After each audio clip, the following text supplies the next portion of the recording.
जम्मू कश्मीर में आर्टिकल 370 को लेकर सुप्रीम कोर्ट ने बड़ा फैसला सुनाया है। कोर्ट ने जम्मू कश्मीर से अनुच्छेद 370 हटाने के फैसले को बरकरार रखा है।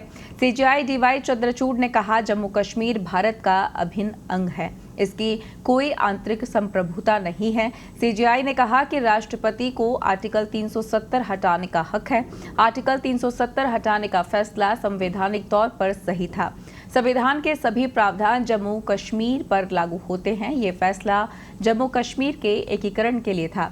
अनुच्छेद 370 हटाने में कोई दुर्भावना नहीं थी। साथ ही कोर्ट ने कहा कि जम्मू कश्मीर में जल्द चुनाव के लिए कदम उठाए जाएं। 30 सितंबर 2024 तक जम्मू कश्मीर में चुनाव हो और जल्द राज्य का दर्जा बहाल हो।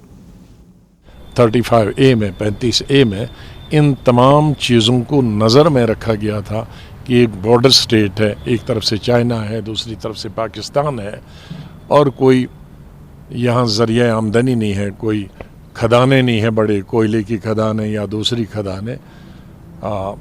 तो ये चीज़ें आर्टिकल 370 35A रखना चाहिए ताकि इनको तमाम लाज़िमात मिले।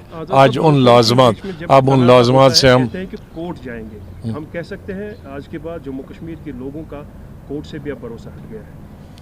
मैं ये तो नहीं कह सकता कोर्ट से भरोसा उठ गया, लेकिन ये था कि एक उम्मीद थी, क्योंकि कई चीज़ों में हम सब ने, हिंदुस्तान के हिंदू मुसलमान ने पिछले कई सालों से कहा था जो कोर्ट करेगा वो आखिरी फैसला होगा।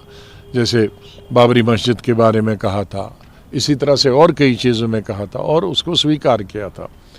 तो अब हमारी उम्मीद थी कि सुप्रीम कोर्ट, क्योंकि वो किसी दल की, किसी पक्ष की, किसी सियासी पार्टी से ताल्लुक़ नहीं रखते हैं और ख़ास तौर से आज की जो ये बेंच था वो बिल्कुल मैं कह सकता हूँ कि बहुत ही अच्छा बेंच था, लेकिन अब उन्होंने कॉन्स्टिट्यूशन को इंटरप्रेट किया और कॉन्स्टिट्यूशन के हिसाब से उन्होंने कहा कि 370 है। लेकिन मैं बुनियादी तौर पे कहता हूँ कि इसको ख़त्म करना 5 अगस्त